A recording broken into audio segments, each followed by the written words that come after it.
el regalo más grande.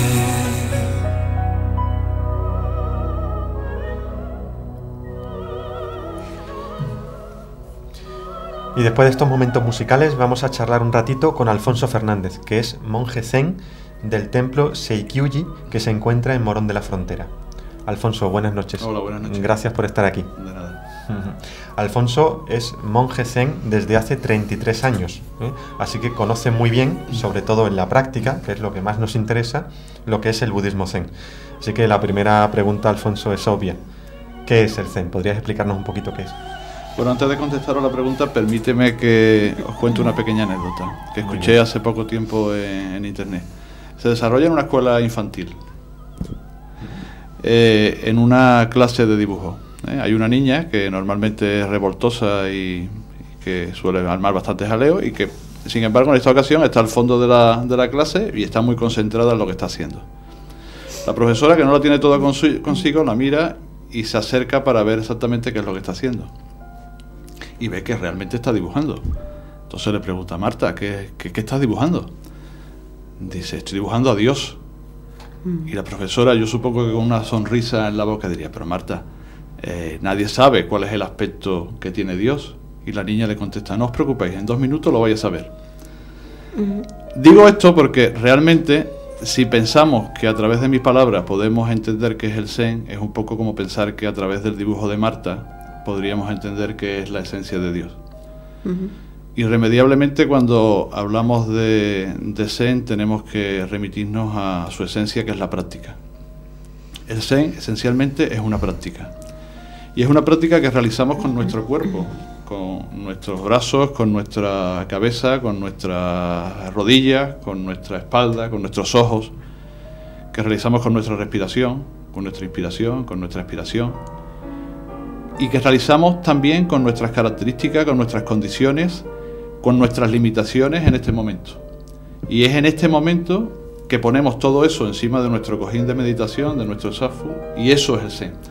Esa experiencia no se puede transmitir por medio de palabras. Creo que las charlas, las conferencias, los libros, las películas en torno al Zen, lo más que hacen es arañar levemente la superficie, o como mucho, hablando aquí un buen rato, podemos dejar un cierto aroma Zen, pero en ningún caso nada de lo que digamos puede sustituir la práctica personal. Muy bien. ¿Y en qué consiste esa práctica? La práctica principal del Zen, más o menos, ¿en qué consistiría? En sentarse. La práctica del Zen es sentarse. La práctica principal del Zen le llamamos Zazen. Zazen es sentarse en Zen, sentarse en meditación. Decimos que de las 4 posiciones que adopta el ser humano, que puede ser la posición sentada, la posición de pie, tumbado o caminando, en el dojo, que es el lugar de práctica, el dojo es el sitio donde practicamos, nos centramos en la posición sentada porque a lo largo de los siglos de práctica se ha comprobado que esta es la que reúne unas condiciones de estabilidad y de posibilidad de mantener la concentración mejor. Por ejemplo, es más estable la postura tumbada, pero ve quien mantiene una concentración durante largo tiempo estando tumbado. O, por ejemplo, se puede mantener más concentración en una postura de pie, por ejemplo, adoptando ciertas posturas como se hace en Qigong, ¿no? Que son posturas muy energéticas, en donde hay una tensión muy intensa, pero es difícil mantenerla durante largo tiempo. Entonces, la postura sentada sobre el zafu es una postura estable, que se puede mantener y que por lo tanto es idónea para practicar más tiempo. ¿El Zen lo puede practicar cualquier persona? Claro, cualquiera que tenga la inquietud de practicar. No hace falta tener ninguna aptitud especial, ni haber hecho antes meditación, ni otra práctica espiritual. No, realmente nada, ¿no? Si hiciera falta tener alguna característica especial, serían pocos los que podrían practicar el Zen. Una de las cosas que asusta mucho a las personas que se acercan a un dojo es la postura, precisamente la postura sentada. Normalmente es una postura de gran equilibrio, pero que es una postura que trata de acercarse a la postura del loto, que posiblemente conozcáis, una postura de yoga muy clásica, en donde ambos pies están uno sobre otro, es una postura muy estable. En general, la mayoría de los occidentales tiene grandes dificultades para adoptar esta postura. Con lo cual, si fuera imprescindible adoptar la postura del loto para hacer Zazen, para practicar el Zen, solo unos pocos podrían practicarlo. Muy bien. Y esa práctica muy constante que hace el Zen, ¿cuál es su finalidad principal o fundamental? Ahí llegamos al aspecto peliagudo. En las conferencias, cuando hablamos del Zen, siempre decimos inicialmente que el Zen es una práctica, esencialmente es una práctica. Después hay un segundo aspecto que es importante y que a mí me gusta mucho recalcar. El Zen es una práctica religiosa. Y eso es básico para entenderlo, porque si no estaríamos hablando de una práctica física sin más, no tengo nada en contra de ninguna práctica física, ¿no? Pero claro, cuando en nuestra cultura, sobre todo personas de mi generación, no sé, bueno, el tiempo que he practicado, llevo unos 52 años, hablamos de religión, es algo que a muchos nos enerva y nos pone los vellos de punta, ¿no?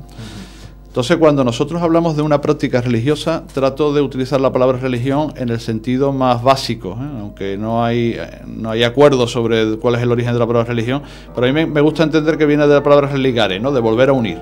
Entonces, la práctica de Zazen, una de las cosas que hace es volver a unirte con tu yo esencial, ¿no? Antes estabas hablando del ego. Eso por un lado, digamos, a un nivel microcósmico, ¿no? Pero a otro nivel macrocósmico, al mismo tiempo te une con todo lo que te rodea, ¿eh? Entonces, el Zen es una práctica y es una práctica religiosa. Y el tercer elemento, que es el que ya complica cuando le explicas a alguien en qué consiste la práctica del Zen, es que es una práctica religiosa sin fin ni espíritu de provecho.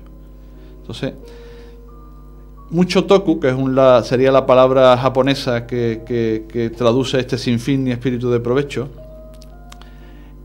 indica que la práctica no se realiza en ningún caso para ti, ni para ningún beneficio personal. El Zen se encuentra enclavado dentro de lo que es el budismo mahayana, ¿eh? Es una de las dos grandes ramas del budismo. Quizás el punto esencial del budismo mahayana que lo diferencia del Hinayana es la figura del bodhisattva. El bodhisattva es aquel que renuncia a su propia iluminación para ayudar a los demás. Ese punto es básico en todo el budismo mahayana y por supuesto en el Zen, en donde la práctica no se realiza para sí, sino para los demás, teniendo en cuenta que tu práctica con los demás hace que la de los demás también te ayude a ti. Muy bien, es muy interesante. Y esa práctica Zazen, esa meditación Zen, que por lo que yo sé y entiendo es sentarse, como has comentado, normalmente de cara a la pared, y por supuesto en silencio, ¿eh? Entonces la pregunta es, ¿qué encontramos en el silencio? ¿Por qué todos los maestros, incluso religiones, corrientes espirituales, siempre recomiendan el silencio? ¿Podrías explicarnos qué se encuentra en el silencio? Lo que pasa es que primero tendríamos que definir qué es lo que tú entiendes por silencio, porque claro, el silencio, ese silencio, yo creo que cuando nos acercamos a estas prácticas, llamémosle orientales, ¿vale? Por catalogarlo de alguna forma. La relación que tenemos con ellas es muy reciente. No hay, por ejemplo, el Zen en Europa tiene 40 años de antigüedad, que desde la perspectiva de una vida de un ser humano, pues es un periodo largo, pero realmente no es nada, ¿eh? Cuando hablamos de que estamos hablando de 25 siglos de tradición budista. Pero el punto es que una de las cosas que pensamos que se relaciona con la meditación es una especie de vacío mental. Cuando hablamos de silencio, pensamos en una especie de ausencia de pensamiento, ¿eh? Cuando realmente la primera experiencia que se tiene cuando comienzas a practicar Zazen está en la dirección absolutamente contraria. Es que tus pensamientos aparecen de una forma absolutamente absorbente, ¿no? ¿Por qué? Porque tu inconsciente le das un espacio. Digamos que en nuestra vida cotidiana existe una vorágine tal de actividad que nuestro inconsciente está funcionando como al ralentí, ¿eh? Entonces llega un momento en que cuando nos sentamos, cuando paramos un poco la intensidad de los estímulos exteriores, nuestro inconsciente dice, esta es la mía, a partir de aquí, ¡paf! Y aparecen cosas que bueno, recuerdos olvidados, pasados, montones de cosas. Entonces, si lo que buscamos es el silencio, es el camino contrario, lo que obtenemos, ¿no? Entonces, ¿qué es lo que ocurre con todo eso? Que empiezas después de un cierto tiempo de práctica, a ser capaz de mantener una actitud de observador. Antes también creo que lo comentabais, ¿no? Empiezas a percibir todo eso y a observarlo, ver de dónde viene, hacia dónde va, y eso es lo que empieza a transformar tu práctica. Realmente los pensamientos, como las sensaciones, como los sentimientos, son como olas, ¿no? que llegan, te pasan por encima o no, y llegan a la orilla. Hay olas pequeñas, olas grandes. Lo que sí tienen todas en común, y eso es una de las cosas que empezamos a percibir en la práctica continua de Zazen, es que todas terminan igual, siendo nada en la orilla. Todo ese tipo de todas esas olas que en un momento determinado nos acongojan y hacen que nuestra vida se convierta muchas veces en un sufrimiento continuo, es nada. Es algo que desaparece. Entonces, ese silencio del que hablamos es esa capacidad que vas desarrollando de observar eso tal como es, la realidad de lo que es, sin más. Alfonso, desde tu experiencia, ¿qué podrías recomendar a las personas que nos están escuchando para elevar su nivel de conciencia y disfrutar de una mejor calidad en su experiencia vital? ¿Qué podrías recomendarnos? Hombre, yo podría recomendar que hicieran Zazen, evidentemente, pero no porque crea que es el camino. Es el camino que yo he encontrado, hay muchos caminos. Lo que sí es importante es que si esas personas tienen realmente una necesidad, si realmente yo empiezo a hacer Zazen y empiezo a practicar el Zen porque en mi vida siempre notaba que había algo que no funcionaba. Había algo que era como disonante, entonces como que había algo que vacío interior que tenía que llenar, y empecé a practicar yoga. Bueno, primero tengo una tradición cristiana, evidentemente, entonces me acerqué a lo que era más cercano, que era la práctica de la religión cristiana. Empecé a practicar yoga y de un día encontré el Zen. El Zen para mí fue una revelación, fue un amor a primera vista, ¿no? O sea, fue llegar, sentarme y decir, esto es lo que busco. Bueno, yo he tenido esa suerte, otras personas necesitan buscar por distintos caminos, pero lo importante es que tengan esa necesidad de llenar ese vacío, y entonces, pues, a partir de ahí, pues, hay muchas opciones, ¿no? que puedes seguir, ¿no? Muy bien. Bueno, para ir finalizando, ¿qué actividades realizáis en el templo, en Morón de la Frontera? ¿Qué tipo de talleres, qué tipo de cursos? Bueno, lo que es nuestra práctica, allí hay, en nuestro templo, hay un grupo de personas que viven de forma cotidiana, que viven y practican allí. Estas personas mantienen una vida cotidiana que está centrada en Zazen, que se realiza por la mañana y por la tarde, en el trabajo cotidiano, que nosotros llamamos SAMU, la concentración en el trabajo, y lo que es el mantenimiento de las instalaciones y del lugar. Tienen tiempos de estudio, etcétera. Y periódicamente, una vez al mes, o una vez cada mes y medio, que nuestro maestro viene al templo, y durante una semana o semana y media, entonces normalmente nos reunimos un grupo más amplio y una práctica más intensiva. Cada mes y medio suele haber una Sechin. Sechin es un periodo intensivo de práctica, en donde durante un día y medio, 2 días y medio, nos concentramos en Zazen, casi exclusivamente. Entonces, pues hay periodos más largos de Zazen durante el día y más repetidos, ¿no? Y además, en los espacios, digamos, libres, pues es un espacio, valga la redundancia, abierto a personas que estén en cierta armonía con nuestra práctica. Entonces, pues allí tanto se han organizado pues cursos de yoga, como de masaje, como budismo tibetano, práctica de artes marciales, etcétera. O sea, es un centro que está abierto en la medida de lo posible y en la medida que haya espacio a otras prácticas. ¿Y alguna persona que le haya interesado este tema del Zen y quiera pues practicarlo y contactar con vosotros, cómo podría hacerlo? ¿Hay algún teléfono, alguna página web o algo? Sí, nosotros en el grupo de Sevilla, si son personas de Sevilla, tenemos una página web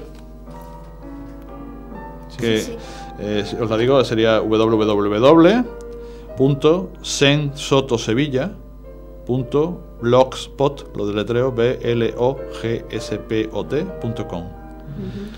Esa es la página del grupo de Sevilla, ¿eh? Nosotros estamos en el centro Kinema, que está en Ortiz de Zúñiga. Entonces, pues ahí se pueden acercar y nos encontrarán. Repítela si no te importa, Alfonso. www.zensotosevilla, todo junto, .blogspot, blogspot.com.